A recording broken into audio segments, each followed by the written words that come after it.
నమస్తే, welcome to our channel. నేను మిషాల్ని. రాష్ట్ర ఆర్థిక పరిస్థితి కాక్ రిపోర్ట్ని ఫేక్ చేస్తున్న మాజీ ముఖ్యమంత్రి జగన్మోహన్ రెడ్డి కల్తీ ముఠ అసలు ఎందుకు చేస్తున్నారు? దీని మీద పూర్తిగా విశ్లేషించడానికి మనతో పాటు స్టూడియోలో ఉన్నారు senior journalist doctor Kanakadurga Vadlamani గారు ఉన్నారు. వారిని అడిగే విషయాలను తెలుసుకునే ప్రయత్నం చేద్దాం.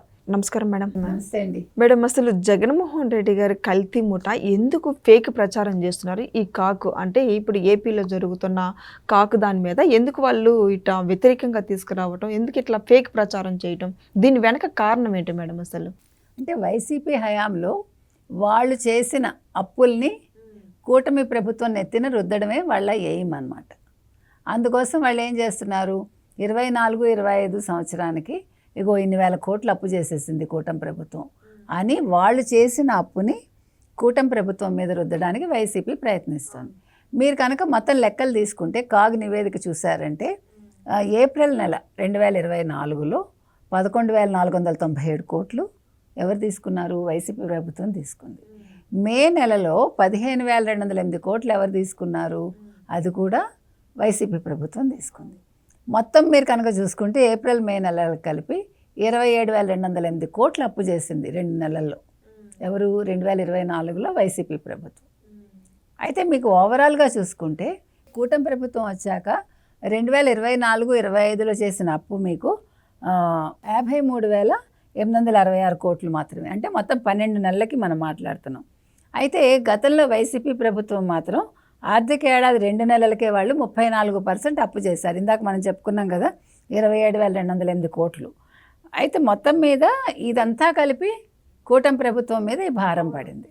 సో 2024-25 వైసీపీ చేసిన 10 లక్షల కోట్ల అప్పుకి కూటమి ప్రభుత్వం ఎంత వడ్డీ కట్టింది? 71,881 కోట్లు అప్పు ప్లస్ వడ్డీ రెండు కలిపి చెల్లించిందనమాట. సో ఇప్పుడు ఈ క్యాపిటల్ ఎక్స్పెండిచర్ గురించి మాత్రం జగన్ ఫేక్ చేస్తున్నాడు. అవును, అది అక్కడ జరుగుతున్నాం. సో 24-25 ఏప్రిల్ మే జూన్ సగం వరకు కూడా ఈ జగన్ ఖర్చు చేసింది ఎంత మీకు? 9 నెలల్లో 16,141 కోట్లు. ఏది? క్యాపిటల్ ఎక్స్పెండిచర్ నేను మాట్లాడేది. అదే మీకు 5 ఏళ్ల విధ్వంసం తర్వాత వచ్చిన ప్రభుత్వం ఉన్నది 9 నెలలు మాత్రమే. సో ఇవన్నీ సెట్ చేయడానికి మీకు కూటమి ప్రభుత్వానికి ఎంత టైం పడుతుంది? వాళ్ళు చేసిన అప్పులు తర్వాత ఈ క్యాపిటల్ ఎక్స్పెండిచర్ దాకా వచ్చేసరికి వీళ్ళు ఏమీ ఖర్చు పెట్టలే. వైసీపీ వాళ్ళు అప్పులు మాత్రం చేసేసారు. అక్కడ అప్పులు తక్కువ చేసింది కూటమి ప్రభుత్వం. 24-25 సంవత్సరానికి వాళ్ళు చేసిన అప్పు తక్కువ. వాళ్ళు 2 నెలల్లో 34% చేస్తే వీళ్ళు ఏడాది మొత్తానికి ఇంత చేశారు, 51,000 చిల్లర. అందుకని ఆ తేడా మీకు చెప్తున్నా. దీన్ని వాళ్ళు వైసీపీ వాళ్ళు దీన్ని పెద్దది చేసి, అంటే వాళ్ళు చేసిన అప్పుల గురించి వాళ్ళు మాట్లాడకుండా ఇవన్నీ కూడా 27,208 కోట్లు కూడా వీళ్ళే చేశారు 2 నెలల్లోనే అనేది వీళ్ళు విష ప్రచారం చేస్తున్నారు. అది అక్కడ జరుగుతున్న మిస్టేక్.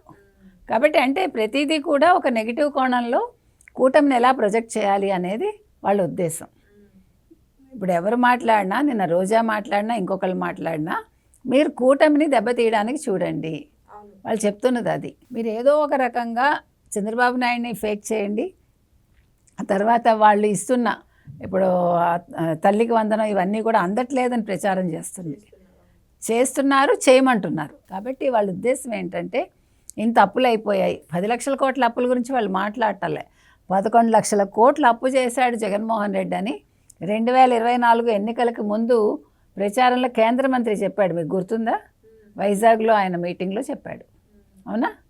సో నేను అనేది ఏంటంటే కేంద్రమే ఆ రోజు చెప్పింది.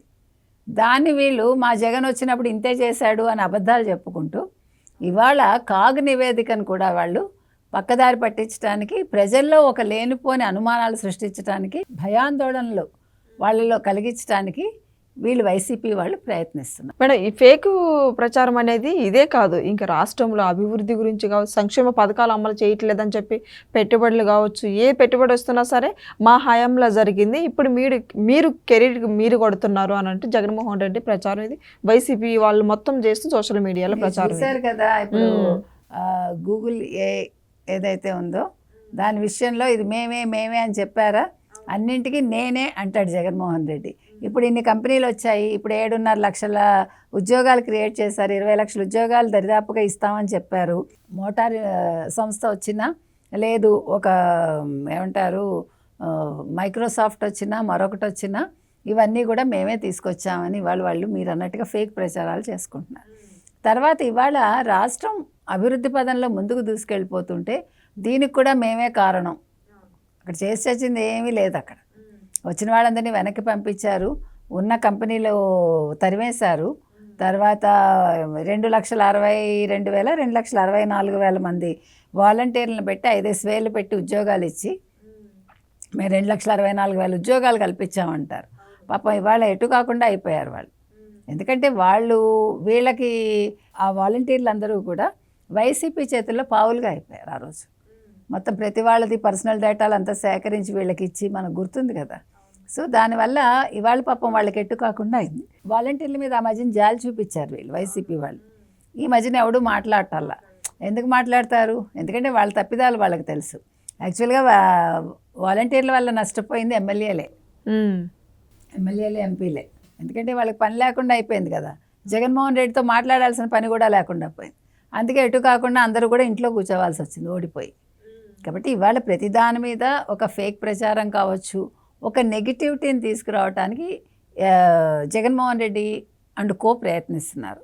అందులో భాగంగా విద్యాదీవెన అందట్లేదు, ఆరోగ్యశ్రీ లేదు, లేకపోతే ఆ పథకం అందట్లేదు, మహిళలకి ఏమీ మంచి జరగట్లేదు, మహిళలకి ఆర్థికంగా స్వావలంబన లేదు, ఇలా అంతా ఏంటేంటో చెప్తున్నారు వాళ్ళు. నిన్న మన రోజా కూడా మాట్లాడింది మేడం, రోజా గారు మాట్లాడి వాళ్ళకి ఏంటో దిశానిర్దేశం చేయకుండా ఇంకేదో చెప్తాను, మీ అంతటా మీరు వెళ్ళిపోండి, మీ ఎవడు ఇక్కడ నేర్పించాడు, అంతర్జాతీయ మహిళా దినోత్సవం సందర్భంగా మీకు ఎవరు వెనకాలండి పుష్ చేయరు, మీకు ఎవరు గైడెన్స్ ఇవ్వరు, మీకు మీరే ముందుకు వెళ్ళిపోవాలి, ఇలా నానా ఇదిగా మాట్లాడింది ఆవిడ. నేను అంటే ఆవిడకే ఏం చేయాలో తెలియట్లేదు, ఇంకా వాళ్ళకేం చెప్తుంది ఆవిడ.